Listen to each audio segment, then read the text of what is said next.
675,000 deaths occurred in the United States alone. 50 million deaths worldwide.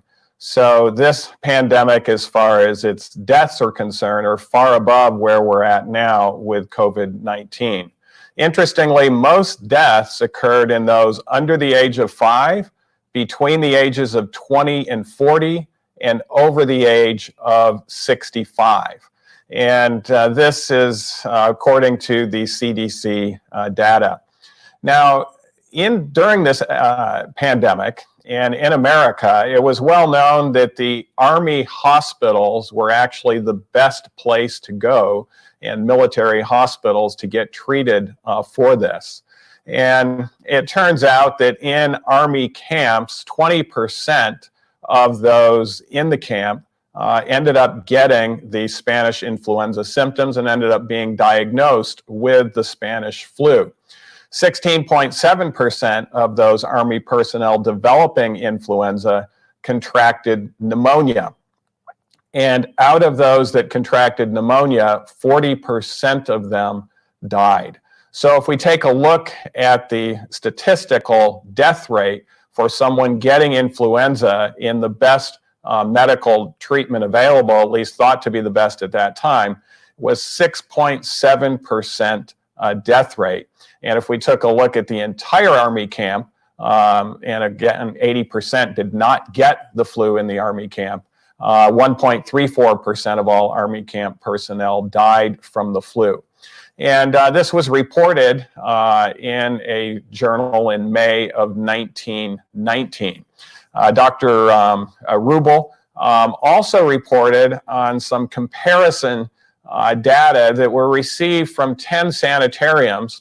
A lot of the personnel in those sanitariums had been trained by Dr. Kellogg in this hydrothermal therapy aspect of things. It turns out there were 446 that were treated that had influenza symptoms in sanitariums from the very beginning. In other words, at the very beginning of symptoms, they were treated in this sanitarium. 677 were treated with hydrotherapy in non-supervised settings in the community. So in other words, this was being done in home settings or in outpatient settings that was not a facility like a sanitarium.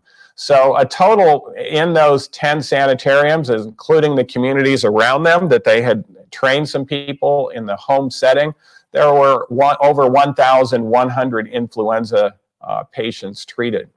55 of the community patients contracted pneumonia, but most had pneumonia that was, quotes, well established by the time the hydrotherapy had started. 47.2% of those pneumonia patients died. That's 26 out of the 55. And so 3.8% of the total outpatients with the flu died.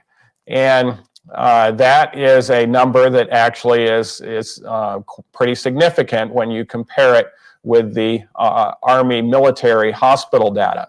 Now, out of those that were treated in the sanitarium from the very beginning with influenza symptoms, only 2.4% of those actually got pneumonia.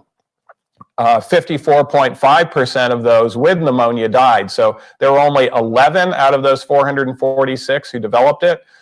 6 of those died, so the death rate of those with pneumonia was about 55%. But if we take a look at the total influenza patients who died who had received hydrotherapy in the sanitarium from the beginning, that would be 1.3%.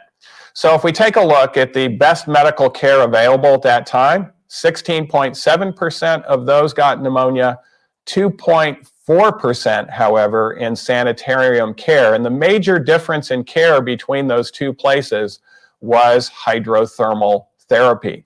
The death rate in the best medical care for those that had influenza was 6.7%, but in the best sanitarium care, it was 1.3%. So death rates significantly less, primarily due to the fact that the pneumonia rates were significantly less.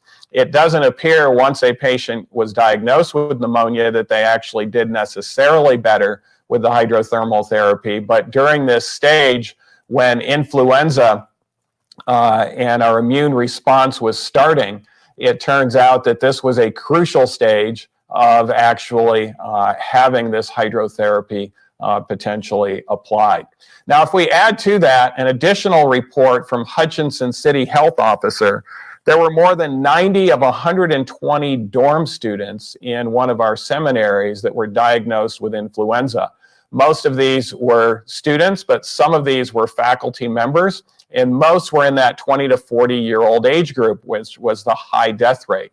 Treatment by Dr. H.E. Larson considered good nursing care, regulated diet, and rest. The rest actually occurred even 2 to 5 days after their symptoms had gone. There were no drugs administered, but hydrothermal therapy with the heat cold to the chest, throat, and abdomen. In those 90 cases, 0 cases of pneumonia and no deaths. The Hutchinson City Health Officer reported on this afterwards, and he said, "This record is remarkable. It makes the ordinary methods of dealing with the flu appear irrational."